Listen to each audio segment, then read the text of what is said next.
Hello everyone and welcome to this new video. दोस्तों आज की वीडियो का जो टाइटल है, जैसे कि आप देख पा रहे होंगे, एलआईसी म्यूचुअल फंड से रिलेटेड है। अभी तक हमने अपने चैनल पे जितने वीडियोस डाले हैं वो एलआईसी के लाइफ इंश्योरेंस रिलेटेड चीजें डाली है हमने, लेकिन आज हम बात करने वाले म्यूचुअल फंड के बारे में। और उसका सबसे बड़ा कारण क्या है इस पे वीडियो बनाने का, क्योंकि हमारे कई इन्वेस्टर ऐसे हैं जो कि शॉर्ट टर्म के लिए इन्वेस्ट करना चाहते हैं और अच्छा रिटर्न चाहते हैं। और म्यूचुअल फंड आज के टाइम पे एक ऐसी चीज है जिसके बारे में नॉलेज आपको होनी चाहिए। तो उसी को मद्देनजर रखते हुए मैंने आपके लिए ये नई वीडियो लेके आया हूँ। और एक लेटेस्ट बिल्कुल खबर है एलआईसी म्यूचुअल फंड को लेके, जिसके बारे में आपको बताना चाहता हूँ। वीडियो शुरू करने से पहले मैं आपको दोस्तों एक बार बता देता हूँ, जिस जिन भी लोगों ने अभी तक जिन साथियों ने अभी तक सब्सक्राइब नहीं किया है, दोस्तों चैनल को सब्सक्राइब जरूर करें। चैनल को आप सब्सक्राइब करोगे तो हमें भी नया मोटिवेशन मिलता है, आपके लिए नया कंटेंट लेके आने का एक सपोर्ट बना रहता है। तो आप चैनल के कंटेंट को देखिए, अच्छा लगे तो जरूर सब्सक्राइब करके जाइए और वीडियो को लाइक जरूर कीजिए। चलिए शुरुआत करते हैं वीडियो के बारे में। देखिए, एलआईसी म्यूचुअल फंड जैसे कि आप जानते हैं, एलआईसी की कई सारे ब्रांचेज हैं। जैसे एलआईसी लाइफ इंश्योरेंस में तो मेन है ही अपना, उसके अलावा एलआईसी क्रेडिट कार्ड्स में, एलआईसी म्यूचुअल फंड्स में, इसी तरीके से और भी कई एलआईसी की ब्रांचेज है। तो एलआईसी म्यूचुअल फंड एक नए उन्होंने फंड का घोषणा करी है, जिस फंड का नाम है LIC mutual fund balanced advantage fund. आज के टाइम पे अगर आप देखोगे टीवी में म्यूचुअल फंड की काफी ऐड आती है, और इसमें से बैलेंस्ड एडवांटेज फंड जो है वो काफी चर्चा में रहता है। तो एलआईसी भी एक बैलेंस्ड एडवांटेज फंड जो है वो लेके आई है, जिसको हम बोलते हैं बीएएफ। तो इसके बारे में हम डिटेल में चर्चा करेंगे। वीडियो के साथ बने रहिएगा लास्ट तक, आपको सारी चीजें पता चल जाएगी और मैं आपको बताऊंगा आपको इसमें इन्वेस्ट करना चाहिए नहीं करना चाहिए। और इस फंड से रिलेटेड या फिर म्यूचुअल फंड से रिलेटेड जो भी जरूरी जानकारी है, मैं इस वीडियो में आपको साफ साफ शब्दों में आपको मैं बताने वाला हूँ। तो चलिए शुरुआत करते हैं। ये आज के हमारे टॉपिक्स हैं जो हम डिस्कस करने वाले हैं। देखिए, पहले बात करते हैं जल्दी से, व्हाट इज एनएफओ। क्योंकि देखो, मैंने आपको वीडियो के थंबनेल में भी वीडियो के थंबनेल में भी बता दिया कि एलआईसी के म्यूचुअल फंड जो है बैलेंस्ड एडवांटेज फंड, उसका एनएफओ आने वाला है। What is NFO? तो एनएफओ जो आएगा ओपन होगा 20 अक्टूबर को, क्लोज होगा 3 नवंबर को। बट उससे पहले जो हमारे नए व्यूवर हैं या फिर जिनको एनएफओ के बारे में आइडिया नहीं, उनको मैं पहले जल्दी से बता देता हूँ एनएफओ होता क्या है।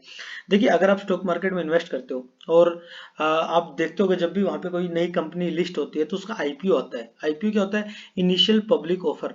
उसी तरीके से एनएफओ होता है। एनएफओ होता है न्यू फंड ऑफर। एक तरीके से आप बोल सकते हो कि जब भी कोई मार्केट में कोई भी जो इंस्टीट्यूशन है, फाइनेंशियल इंस्टीट्यूशन, वो नया फंड लेके आता मार्केट में, नई तरीके की स्ट्रेटजी लेके आता है उस फंड के लिए।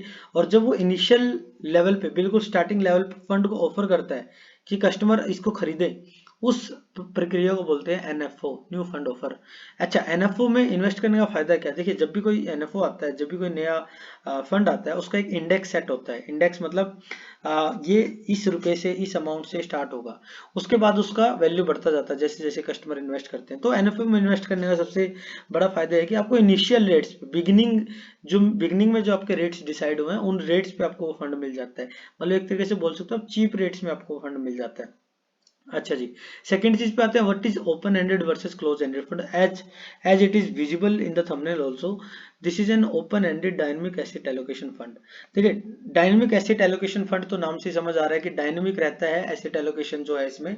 कि डायनेमिक का मतलब वो जो चेंज होता रहे, कि ऐसा नहीं कि आपने इसमें जो आप पैसा डालोगे वो सारा का सारा पैसा जाके आपका इक्विटी मार्केट में लग जाएगा, स्टॉक मार्केट में लग जाएगा, ऐसा नहीं है।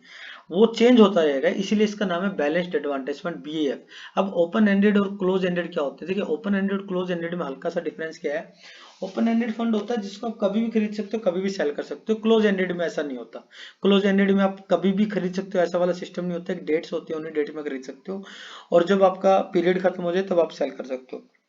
तो यहाँ पे हम क्लोज एंडेड फंड के बारे में ज्यादा चर्चा ही नहीं कर रहे, क्योंकि this is an open ended fund.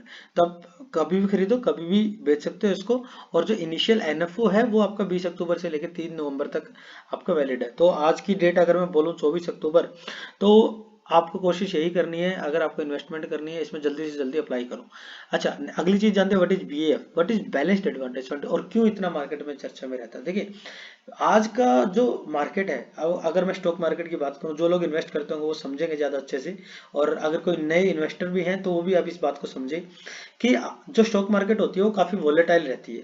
और आज की जो मार्केट है वो तो वैसे भी काफी वोलेटाइल है। डेली न्यू हाई रिकॉर्ड भी बनते हैं, उसके बाद क्रैश मतलब मिनी क्रैशेस भी आते हैं, काफी वोलेटाइलिटी मार्केट में रहती है। इसका सबसे बड़ा कारण है कि नए इन्वेस्टर मार्केट में आते हैं। नए इन्वेस्टर जो है रिटेल इन्वेस्टर मेनली वो मार्केट में आ रहे हैं, नए डीमेट अकाउंट खुल रहे हैं। तो इसकी वजह से कई लोग ऐसे होते हैं जो उस वोलेटिलिटी को, जो उस उतार चढ़ाव को झेल नहीं पाते हैं। तो अगर आप भी उनमें से एक हो जो उस उतार चढ़ाव को नहीं झेल पाते, तो BAF एक ऐसा तरीका है जिसमें आप स्टॉक मार्केट में इन्वेस्ट कर सकते हो, लेकिन वो जो उतार चढ़ाव है उसका खतरा आपका मिनिमल हो जाता है। मिनिमल कैसे हो जाता है, ध्यान से समझिएगा इस चीज को। मान के चलो, जैसे मैं इसी फंड की लेके बात करता हूँ, इसी फंड का एग्जांपल लेके LIC का जो BAF आया है, इसमें आपका मिक्सचर है इक्विटी का, आर्बिट्रेज का और डेट का। देखिए आप समझो इस चीज को, इक्विटी क्या है सबसे हाई हाई रिस्क, और डेट क्या है सबसे कम रिस्क। ठीक है, सेम चीज इक्विटी में रिटर्न सबसे ज्यादा है, डेट में रिटर्न सबसे कम है। अब आप सपोज करो आपने पैसे इन्वेस्ट कर दिए इक्विटी मार्केट में। इक्विटी मार्केट में आपने पैसे इन्वेस्ट कर दिए मतलब आपने इस फंड में पैसे इन्वेस्ट कर दिए और आपका पैसा एलोकेटेड है इक्विटी मार्केट में ज्यादा। अब मार्केट नीचे जाने लग गई, रेड में आ गई मार्केट, तो ये डायनेमिक तरीके से आपके फंड को जो है वो सेफ, जो तरीका एक सेफ रास्ता उसमें एलोकेट कर देगा। अब आप समझ गए हो कि BAF होता क्या। BAF होता है मार्केट के उतार चढ़ाव के अनुसार आपके पैसे को उसी तरीके से इन्वेस्ट करना कि आपके पैसे का ज्यादा से ज्यादा रिटर्न आए और जो उसकी सेफ्टी है ज्यादा से ज्यादा बनी रहे, रिस्क जो है वो सबसे कम रहे। ठीक है, तो this is balanced advantage fund. What is average return in balanced advantage. अगर देखो, अगर मैं पिछले 3 साल के आंकड़े उठाऊं, तो अगर आप high risk balanced advantage fund में भी इन्वेस्ट करते हो तो आपका तकरीबन तकरीबन 14% का पिछले 3 साल का जो आंकड़े हैं वो दिखाते हैं, हिस्टोरिक आंकड़े, कि 14% तक का आपको रिटर्न मिल सकता है हाई रिस्क में इन्वेस्ट करने पे।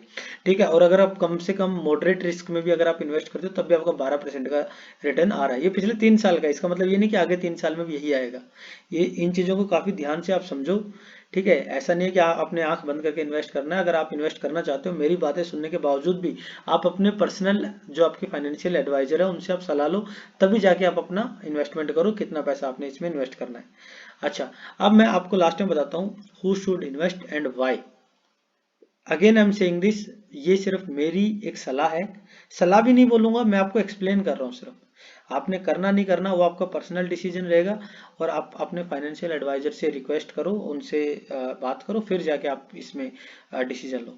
देखिए इस फंड में क्या है, मिनिमम इन्वेस्टमेंट इसमें 5000 की। एंट्री लोड इसमें कुछ है नहीं, 1 साल से कम में अगर करोगे तो 1% का एंट्री लोड है।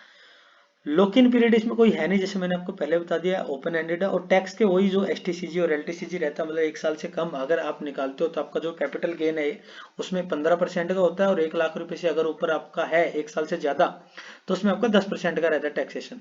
अब देखो, हम में आते हैं who should invest and why. देखिए इन्वेस्ट उसी इंसान को करना चाहिए म्यूचुअल फंड्स में जिसको रियल में इन्वेस्टमेंट करनी है। रियल में इन्वेस्टमेंट का क्या मतलब है कि आप जो ट्रेडिशनल आपके बॉन्ड रेट्स हैं, जो FD रेट्स हैं, उनसे आप संतुष्ट नहीं हो और आपको अच्छा पैसा, आपको अच्छा रिटर्न चाहिए, तो आप मार्केट में इन्वेस्ट करना चाहते हो, बट आपके पास उतना समय नहीं है कि आप मैनुअली जाके मार्केट में इन्वेस्ट करो और डेली अपने स्टॉक्स को बेचो खरीदो और ट्रैकिंग करो सारा। तो म्यूचुअल फंड होता है कि जहाँ पे एक्सपर्ट्स बैठे होते हैं जो आपके पैसे की देखभाल करते हैं, उसको इन्वेस्ट करते हैं और ज्यादा से ज्यादा रिटर्न आपको देने की कोशिश करते हैं। ठीक है, तो वही इन्वेस्टर्स जो FD में इन्वेस्ट करते हैं, गोल्ड में इन्वेस्ट करते हैं, टेंजिबल एसेट्स में इन्वेस्ट करते हैं, ठीक है, उसके अलावा अगर SIP में इन्वेस्ट करते हैं, ठीक है, या SWP को कई लोगों को नहीं पता होगा। SWP का मतलब होता है सिस्टमेटिक विड्रॉल प्लान। इसके बारे में अभी मैं आपको हल्का सा बता दूंगा, आप 2 मिनट रुकिए। तो ये सब जो इन्वेस्टर हैं, जो आप इसमें इन्वेस्ट करना चाहते हो, मार्केट के उतार चढ़ाव से बचना चाहते हो और अपना समय उतना नहीं देना चाहते स्टॉक मार्केट में, ऑटोमेट करना चाहते उस प्रोसेस को, तो वो बैलेंस एडवांटेज फंड में इन्वेस्ट कर सकता है। LIC का BAF काफी एक अच्छा ऑफर लेके आया है, और LIC के BAF में एक इनका एक ऑटोमेटिक एल्गोरिथम है जो काम करेगा मार्केट के उतार चढ़ाव के अनुसार और आपको अच्छा रिटर्न देने की कोशिश करेगा। तो LIC अपने आप में एक अच्छा ब्रांड है, तो आपको डरने की कोई जरूरत नहीं है। ओपन एंडेड फंड है, टैक्स वगैरह का इसमें आपको मैंने बता दिया है, और एंट्री लोड इसमें कुछ है नहीं 1 साल से ऊपर। ठीक है, तो आप इन्वेस्ट करो, लॉन्ग लॉन्ग पीरियड्स के लिए इन्वेस्ट करोगे। मेरे तो यही सलाह रहती है कि अगर आपको इन्वेस्ट करना ही है तो मेनली लॉन्ग पीरियड के लिए इन्वेस्ट करो, अगर लमसम इन्वेस्ट करना है ताकि आपको अच्छा रिटर्न उसके ऊपर आए। अदरवाइज आप SIP के थ्रू भी इन्वेस्ट कर सकते हो। और SWP का क्या मतलब, फॉर एग्जाम्पल मैंने 5 साल के बाद कोई कार लेनी है या 3 साल के बाद मैंने कोई बाइक लेनी है, कोई भी सामान लेना है, और मैं सोच रहा हूँ कि आजकल क्या हर हर आइटम में नो कॉस्ट ईएमआई के ऑप्शन अवेलेबल रहते हैं, कि जिसमें आप क्या है कि आप पैसा देते रहो किस्तों में, लेकिन आपको उसमें कोई खर्चा नहीं लग रहा। 3 साल बाद आपने वो लेना है, आप इसमें इन्वेस्ट कर दो। 3 साल के बाद आप एसडब्ल्यूपी के थ्रू पैसा ले लो। एसडब्ल्यूपी के थ्रू जब आप पैसा लोगे तो आपके लेट सपोज आपका 5 लाख रुपए इन्वेस्टेड है और आपने 5 लाख रुपए की ही आइटम खरीदनी है, कोई भी गाड़ी गाड़ी खरीदनी है, कुछ भी खरीदना है, 5 लाख रुपए खरीदना है। 3 साल के बाद ये 5 लाख रुपए आपके हो गए 6 लाख रुपए। जस्ट एक एग्जाम्पल दे रहा हूँ। अब 1 लाख रुपए का तो आपको प्रॉफिट ऑलरेडी चल रहा है। अब अगर आप वो 5 लाख रुपए वहां से निकाल के उस गाड़ी के लिए पे करोगे तो आपके हाथ में कोई फायदा नहीं होने वाला। अब अगर आपका नो कॉस्ट ईएमआई का मान के चलो ऑप्शन अवेलेबल है, आप अगले 5 साल में इन्वेस्टमेंट मतलब अगले 5 साल में ईएमआई दे सकते हो, तो आप वो 3 साल के बाद उस गाड़ी के लिए 5 लाख रुपए एक साथ नहीं पे करोगे, आप उसका एसडब्ल्यूपी बना लोगे। एसडब्ल्यूपी का क्या मतलब है कि आप जो ईएमआई की डेट्स हैं उस ईएमआई की डेट पे जितना पैसा आपको ईएमआई में देना है उतना पैसा आपके फंड आपको देता रहेगा। अब आप पूछोगे इसमें फायदा क्या? फायदा ये रहेगा कि आप अगले 5 साल के दौरान जो आपको पैसा पे करना वो पैसा पे हो जाएगा, और आपके फंड में 1 लाख रुपए पहले बचा हुआ था और बाकी का इंटरेस्ट भी आपका बचा रहेगा, क्योंकि आपके पास जो पैसा अवेलेबल है जब तक कटा नहीं है उसका तो उसके ऊपर तो आपको इंटरेस्ट मिलेगा ना। इंटरेस्ट मतलब कैपिटल गेन। तो आप वो अगर आपका गेन मान के चलो अगले 5 साल में 50,000 रुपए का भी होता है तो आपको 50,000 रुपए डायरेक्ट बच गया, मतलब 10% का आपको बेनिफिट हो गया। So this is the benefit of investing in SWP. तो ये मोटा मोटा मैंने आपको एक्सप्लेन कर दिया है। एनएफओ क्या होता है, बीएएफ क्या होता है, एलआईसी क्या लेके आ रही है, और डेट्स वगैरह मैंने बता दिया। मिनिमम इन्वेस्टमेंट 5,000 रुपए का है, और किसको इन्वेस्ट करना चाहिए किसको नहीं मैंने आपको बता दिया। हिस्टोरिकल रिटर्न रेट्स भी बता दिए। तो आई होप आपको ये वीडियो देख के अच्छा लगा होगा। और दोस्तों जैसे मैंने स्टार्टिंग में ही बोला था, अगर आपको कंटेंट अच्छा लगता है तो चैनल को प्लीज प्लीज प्लीज सब्सक्राइब जरूर कीजिए ताकि आपके लिए और अच्छा कंटेंट लेके आए। इसके अलावा अगर आपको कोई भी क्वेरी है तो इन नीचे दिए गए डिटेल्स पे आप मेरे साथ कनेक्ट करें, मैं आपको जरूर आंसर दूंगा। वीडियो को लाइक करें, कमेंट करें, और हाँ, चैनल का मेंबरशिप जरूर लें। मेंबरशिप के अपने अलग फायदे हैं। आप पर्सनली कनेक्ट कर सकते हो, पर्सनली इन्वेस्टमेंट का एडवाइजरी आप प्राप्त कर सकते हो, और जो हमारे पिछले वीडियोज हैं उनमें पीपीटीज और जो पीडीएफ जो भी यूज हुई है वो आपको मिल सकती हैं। तो मेंबर आप जरूर बनिए ताकि आपको वो सब एक्स्ट्रा बेनिफिट मिले। Thank you for watching this video. मिलते हैं अगले वीडियो में।